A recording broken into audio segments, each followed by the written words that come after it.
جو لوگ اپنے پروردگار کے خوف کی وجہ سے ڈرتے ہیں اور جو اپنے پروردگار کی آیتوں پر ایمان رکھتے ہیں اور جو اپنے پروردگار کے ساتھ شریک نہیں کرتے اور جو دے سکتے ہیں دیتے ہیں، جبکہ ان کے دل اس بات سے ڈرتے رہتے ہیں کہ ان کو اپنے پروردگار کی طرف لوٹ کر جانا ہے، یہی لوگ نیکیوں میں جلدی کرتے ہیں اور یہی ان کے لیے آگے نکل جاتے ہیں۔ اور ہم کسی شخص کو اس کی طاقت سے زیادہ ذمہ دار نہیں بناتے،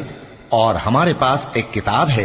جو سچ سچ کہہ دیتی ہے، اور ان پر ظلم نہیں کیا جائے گا، مگر ان کے دل ان باتوں کی طرف سے غفلت میں پڑے ہوئے ہیں، اور ان کے سوا اور اعمال بھی ہیں جو یہ کرتے رہتے ہیں، یہاں تک کہ جب ہم نے ان میں سے آسودہ حال لوگوں کو عذاب میں پکڑ لیا تو وہ اسی وقت چلا اٹھیں گے۔ آج مت چلاؤ، تم کو ہم سے کچھ مدد نہیں ملے گی، میری آیتیں تم کو پڑھ پڑھ کر سنائی جاتی تھی اور تم الٹے پاؤں پھر جا